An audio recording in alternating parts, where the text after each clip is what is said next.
On today's episode, we get to listen to Sarah Serrano. Sarah, ¿cómo estás? Muy bien. ¿Usted? Bien. Thank you. So that's about the extent of my Spanish that I know, so I'm going to use it all there. So, Sarah, welcome to the show. Tell us a little bit about yourself and your practice. Hi, I'm glad to be here. Thank you for the invite. Well, I have been a clinical social worker for licensed since 2009, and I've been working in social services for about 17, 18 years now. And I have a private practice that I started 4 years ago, a telehealth private practice that I started 4 years ago. And it's called Bienestar, Counseling and Education, and all through telehealth, and I'm loving it. So were you practicing by yourself previous to this, or were you working somewhere else and then you went independent because of this? I went independent when I had kids, and I was doing contract work, and I just needed flexibility, and I needed to be at home with my babies. So I was doing some contract work, but that still required me to leave my house and get a babysitter. And so that's when I started to research, what can I do with my clinical skills that's going to allow me to work from home? And that's when telehealth started popping on my radar, and I started doing research about it, which took me quite a bit of time before I kind of make the dive into it. But definitely doing telehealth before the pandemic, before everybody thought it was cool and necessary. Yeah, definitely. Now, when you were researching, how did you first find out about telehealth, and what were some of the biggest questions that you had to appease yourself? I had so many questions, and I actually set myself a goal. I said, I'm going to do 6 months of research before I jump into this, right? Because then I had to do I had to open a business, and if I was going to invest in that, I needed to know that I could make this work. And so I just started looking at, can I work from home? What can I do from home? Doing counseling, doing, any type of clinical work. And I came across these platforms, especially big contractors, right? That were getting clinicians into them. And I was like, okay, but can I do that by myself? Do I have to have a contract with somebody to do it? And can I run this myself? And that's when I started researching, and that's when I started seeing the people were doing this on Skype, and then that was not HIPAA compliant. And I was like, oh my goodness, there must be other ways of doing this. And that's when I ran into DocsAV. Gotcha. It was the first one that I ran into, actually. So. Right. And there's plenty more now. Yeah. A lot of people, you had the luxury of spending 6 months figuring out, does this work or not? And most people who use telemedicine now had about 6 minutes to figure it out. Pretty much. Get it figured out. Yes. And so with that additional research and knowledge, again, what recommendations have you given or do you give to people who have entered into telemedicine more recently? It's funny you mentioned that, because I helped a lot of my colleagues jump in. A lot of my, just people that I know in the community. We do a lot of networking. It's important as a clinician to know, right, who to refer to. And so I was already involved in a large network of other clinicians. And so I did prior to the pandemic, I had done a training for a group of clinicians on telemental health. Because, I was the only one in a directory, in a local directory that was doing telehealth. And so they asked me, can you come and talk about it? And I did. And I talked about the laws and all of that stuff. And then when this happened, a lot of people did know that I was one of the people that was exclusively doing just telehealth. And I did another training on that and help people get on there. And I did a lot of one-on-ones with people just to get them, settled into. During the pandemic, a lot of people were losing income and losing clients, all that stuff. So let's talk a little bit about your practice. So you speak Spanish, and do you work exclusively with the Spanish-speaking population? What type of clients you have? What do you serve? I love the Spanish population. It is near and dear to my heart. I am fully fluent in Spanish. And so I do have a heart for that, and people do refer a lot to me due to my Spanish-speaking skills. However, I don't do exclusively Spanish. My niche is actually burnout. My niche is actually helping the helpers. We have anybody who is in a high burnout field that is, medicine. It could be mental health. It could be, crisis care, anything like that. I do work with those individuals on burnout.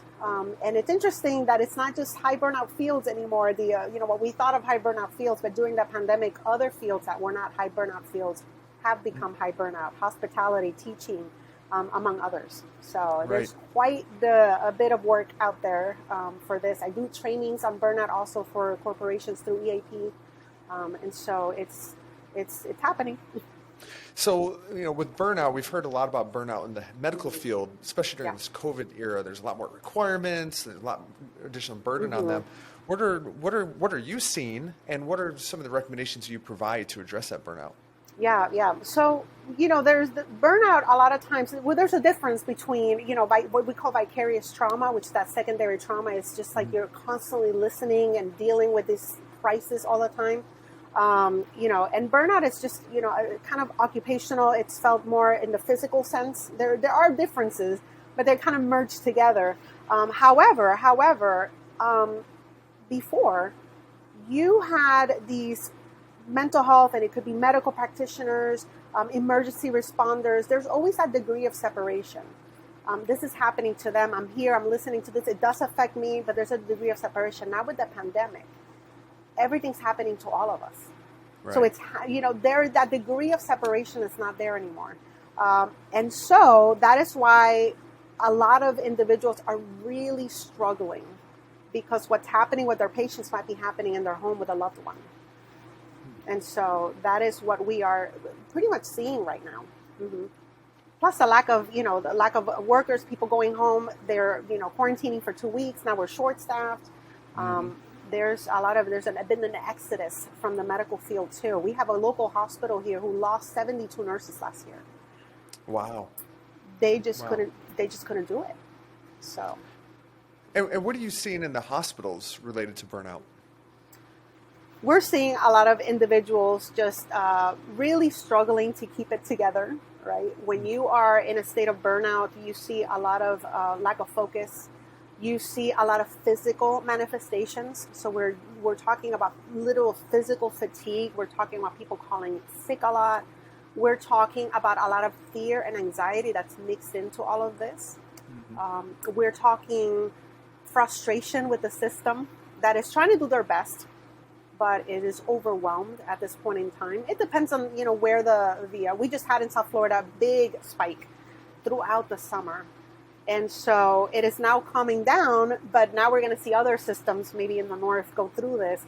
And the necessary staffing requirements are probably not going to be there. It's going to be a lot of frustration depending on who you're treating. We're seeing this a lot too, a lot of anger and frustration towards people's personal choices. This all impacts, how somebody does their job. So we're looking at a lot of individuals who are maybe even turning to substance abuse to cope with this this situation, and so that's a big deal. And substance abuse is already high, an issue in the medical field. Right. They don't have the techniques to cope with it, so they self-medicate through different. A lot of times they do. Mm-hmm. But poor coping skills can lead to anger, management, and the way you manage it. It could be, the bad bedside manner. It can translate into a lot of different things that are going to affect their career also, and obviously affect the way that they treat their clients. Right. How do you manage burnout personally? That is a good question. We all have to find our way, right? This is a personal thing. We all have been trying to find our way. Just like everybody else, I've struggled in this area because, as you can well imagine also, there has been a high utilization of mental health services. Okay, so I have a waiting list that is very long right now. So how do I attend to the individuals that are in need, while at the same time keeping myself healthy? So I travel. I try to, when I'm done with work, I'm done with work. I try to stick to the hours that I have committed to. I don't overbook myself. I try not to overbook myself. Sometimes there is those issues, right? Right. But I do that. I really try to make time for the hobbies that I enjoy and not prioritize things that are going to overwhelm me. And so, but I have my days. Days where I do overdo it. And so it's a constant assessment and reassessment. What am I doing? How am I doing? How am I feeling? And also the accountability. I ask my husband, what do you think? What do you see? Right. And he will also kind of keep me accountable in that area. How is you've been doing telemedicine for yourself for 4 years. How has that been able to help manage your ability to avoid burnout? It's tricky because when you work from home, there has to be a very clear boundary. And I do work with a lot of people that have been working from home. And so the computer's always open. The computer's always accessible. Right. You know, where's your office? And so it's really drawing a line that even though I'm working from home, this is work and this is my personal life. And so when that is set and you're consistent in that, then that is something that is very helpful. I like the flexibility. I schedule my appointments throughout the day. I don't do back to back. Right. And that helps me because I can do a client and then I can just go be with my family, be with my boys that I homeschool, and then come back 2 hours later and do another session. And so it's, I'm not constantly like immersed in it. There's that flexibility with it. Right. It gives you that flexibility to go from mom to counselor back to mom, and it balances you out so you don't really burn out because you're not overwhelming with one thing. Exactly. If I manage it well. Right. Exactly. Right. Mm-hmm. It sounds like that's the key, really. Time management and expectations. Mm-hmm. Right. So as you've moved to telemedicine, and it sounds like you're able to be a mom but still be a counselor. What are some of the other things that you've been able to do because you've been able to practice telemedicine? Absolutely. So we travel a lot, like I said. My office is a camper. My office is an RV. Really? Yes, it is. So it is parked right outside my home. We're linked to, the electricity. This gives me also the ability to have more privacy, right? Because I do have an office in the house, but the kids are there and all of that. So this is a good thing for us, but we do travel a lot. I do tell my clients, every single client I have, I said, I travel. If you don't mind me meeting you from another state one day, or sometimes I'll meet with them from my car and I'll set it up as an office, and they really enjoy it. They get a kick out of it, but I enjoy it too. I get to travel. I still get to work. I don't miss work days. And it's just been so great to do this. I don't regret it. So, I mean, that's incredible. I've never heard an office as the camper. So I'm really curious now, where have been some of the most interesting places you've been able to do a telemedicine call from? So we have been, in the summer specifically, we were in Utah, and we were doing the Mighty Five. And so I would make sure that I would call ahead of time. How is the internet? Because that's something that's necessary, obviously. Right. What is the internet, and how is the internet like over there? And so I've done the sessions off of Zion. I've done sessions off of Moab. I spent the whole summer in Frisco, Colorado, and that was a lot of fun. Wow. And doing sessions from there. State parks. A lot of sessions from state parks, and the clients really get a kick out of asking me, where are you today? What are you doing? Where is Sarah today? So what do your patients think about seeing you from, who knows where in the United States? Right. They love it. I have not had a client who gets bummed out about that, and it's a great icebreaker too. They ask me what I've been up to, and I tell them, hey, you should, if you ever come here, you should visit this and this. So it's been, they really, really appreciate the fact that, they get to talk to me, and I'm in different places, and I can talk a little bit with them about where I've been and what I've been doing. So yeah. I mean, have you seen any hindrance or detriment to your ability to provide counseling by doing this? Well, again, the internet is the biggest thing. All right, the internet's the biggest thing. I do tell my clients that I'm traveling this week, or I'm traveling this month, and best case scenario is that I can meet with you. Worst case scenario is that we're going to have to kind of, find a way. I have had to drive out of, a certain area to find the signal and meet with my clients. But it's, it's all good. It doesn't happen often. And again, the clients, I always make sure that the client is okay with that. That because it is their treatment. I don't see many clients that are in super crisis. Telehealth is not the best platform for that. So there's also that. If I had a clientele that was always in, just a high crisis state, then I would have to just amend some of my ways. Right. It's amazing. You've got that freedom and flexibility to travel while still working, and have a session, and just walk out and go look at some natural arches at Moab. It's just amazing. Yeah. Yeah. Or go cool. hiking, right? Exactly. Yeah, I love it. So, so you've also got the freedom and flexibility to move. You've been in South Florida, but you have an upcoming move. Yes. And how is that going to impact your clients? Well, it should not impact my clients any. The laws at this point in time are that we are have to see clients in the states where we're licensed in, and it is the client has to be in that state at that moment. There's very few states that require the clinician to actually be in the state where the client is, or the state where they're licensed in. So that gives me a lot of flexibility. I will be moving in a couple of months. I just take my whole practice with me. I'm keeping my licenses where I am at. And so the clients are not going to be affected by this at all. Do you plan to expand your practice among patients in the place you're moving to? I have not thought about that yet. I'm not there yet, but maybe. As my kids get older too, I add more hours to my work week. So every year I find that I add 1 or 2 more hours to my caseload because they're more independent, because they're doing stuff on their own. And so maybe in 5 to 10 years, I will have a full time, 5 days a week practice. Right. And you can keep growing. What recommendation do you have for other providers who are considering following your footsteps and being like, I'm going to go completely remote and do my practice out of a camper? Like, what recommendations do you have for somebody like that? There's Facebook groups for this. I am part of a Therapist RV Life Facebook group, which is so fun. Oh yeah, so fun. Where we just talk about, what works for me, what works for you. So doing your research, doing your homework. Yeah. There are certain populations that don't do very well through telehealth, including substance abuse is one of those. And that was actually one of my specializations. So that I had to kind of, really shift. My focus on substance abuse is now a different focus. I do more aftercare. I do people that have had sobriety for a little bit, and they're looking for maintaining that, as opposed to somebody in active addiction. And so you have to know what your niche is. You have to know what your forte is.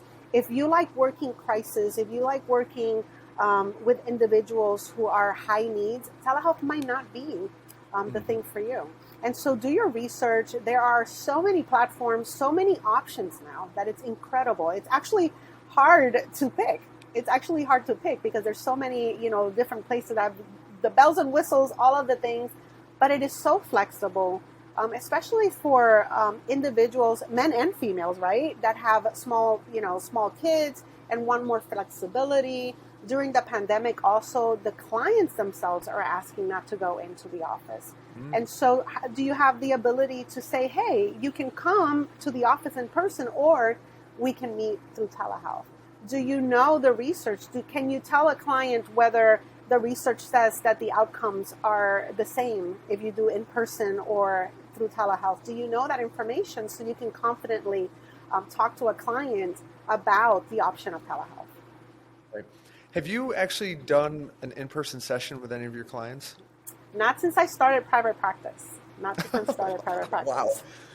Yeah, so, most of these people you have like long-term relationships with, you've never actually met in person. In person. I've never met in person. Actually, I did meet somebody in Colorado. I do have my license in Colorado. When I was there for a month, I did meet with this person at their office. I went to their office. Oh. So that was pretty neat. But other than that, I don't know my clients in person.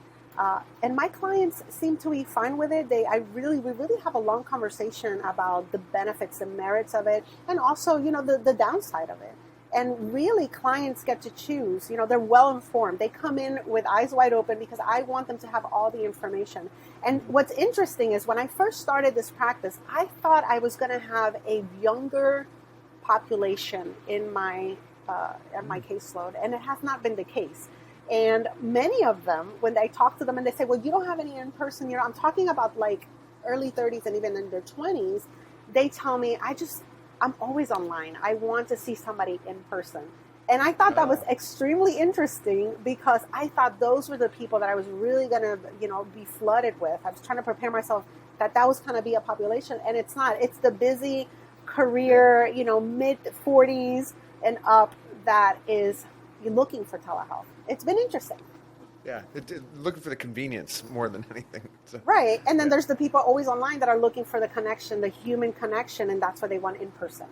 I've learned that throughout the 4 years. So what's the biggest success that you've had with a patient or throughout your time doing teletherapy? Yeah, I've had great clients. I do mostly brief therapies. I'm the type of person, hey, I'm going to give you the skills you need. My job is for you not to need me anymore. I'm really going to equip you, and you're going to be on your way. And I try to do that a lot. But I have some long haulers. I have some clients that have just been with me. They've had very serious issues, and I do have one in particular. She's actually not even a video client. She is a telephone only. She is not well versed in technology, and although we tried it, it just doesn't work for her. And so her insurance company agreed to just do it over the phone. So I do that over the phone with this person. This person, when I first started with this person, they said, maybe I'll talk to you again next time. They were not convinced at all. They had so much trauma. And so the next time it would be, I'm going to ring the phone. Are they going to pick up? And they would pick up. And then the person would tell me, maybe I'll talk to you next time. And it's been 1.5 years, and the growth that this person has had, this person has really done a lot of work with their trauma. They have reestablished relationships. They have forgiven. They have, this person is also in end of life stage. That is one of the reasons why they wanted to at least try working. This person, their goal was to just die with peace. And 1.5 years later, her health has stabilized because as she has worked on her trauma, the impact of trauma on health, there's a lot of research on that. And so I am so happy for this person. And it's been kind of like one of my my best clients. And I just love the progress that this person has made. It must be so satisfying seeing the work and effort you put in and to see somebody's growth, and then to be able to see that they are continuing to live and thrive in some ways, and it impacts their health. It's incredible. What an awesome opportunity as well for you as a provider. Absolutely. So what is your, let's say, long-term goal as a provider? Long-term goals. I do work with burnout field. That is something that's near and dear to me as a mental health practitioner. But I am also a Christian, and I have been working for quite a long time on the side, with different task force and working with my local faith communities here where I work, and even in other places, on getting the church to understand mental health, getting the church to work together with practitioners in the community to collaborate on that. Research is very clear that somebody will first go to their pastor before picking up the phone and calling for any other type of help. Yeah. And so to get somebody to church who is maybe has an addiction or is bipolar or is going through any other type of substance abuse or is going through abuse, and to have a person in the church not well versed in mental health and what options there are, and to have that door closed where that person could have been referred out is something that's, to me, tragic. And so I have been working with several different task force groups. For my personal denomination, I am in a task force. I'm a contractor. I'm a consultant with them. And I do work in the local level bringing education to leadership in churches so that they can better help their parishioners to access the care that they need. And so my goal is to eventually work in this more fully. I have a heart for the ministry and pastors who are burnt out. It is hard being a minister of any religion, and the pandemic has just had such an awful, traumatic effect on ministers who now can't even go to hospitals and be with their, can't perform last rites. They can't be with the family in the hospital when somebody's passing away. The home visitations for the shut-ins has been completely changed and reduced. People not showing up to church anymore. This has been a very serious season. And we've seen a lot of burnout, we've seen a lot of depression, we've seen a lot of hopelessness within the clergy. And so we've been working really hard in providing resources for the clergy, not only at the local level, but at the national level, and making sure that we are able to plug the clergy into even them receiving the mental health care that they need. It's interesting that you are serving those who serve others in many ways, both in the ministry, but also in the health profession as well. And those who do serve often give their all, and many times they're the ones who, and if they're not taking care of their own mental health, are leading to burnout. And those are the people we need, not burnt out, and actually giving their all. And so it's kind of like you're there to serve those who serve, which is phenomenal. Yeah. One last question: what does the future of healthcare look like? Oh, what is the future? What does the future of healthcare look like, or what would I like the future of healthcare to look like? What would you like the future of healthcare to look like? That's a better question, right? I would love for there to be a massive reduction of stigma. I would love, in every sense of healthcare, because there's stigma in the medical side of it, there's stigma in the mental health side of it. I would love for people to openly talk about situations that are leading to poor health outcomes in every sense of the word, but I also would like to talk about people to openly talk about the things that lead to better and quality in people's health outcomes without judgment, without individuals feeling like, well, if I talk about this particular subject, then I'm going to be shunned, or I'm going to be judged for it. And so I would love for that to be something that is normalized, that we can talk about poor choices that I've made, and it's okay, because from now on I can make better choices, and I don't have to be just labeled as all the poor choices that I have made regarding my physical or mental health.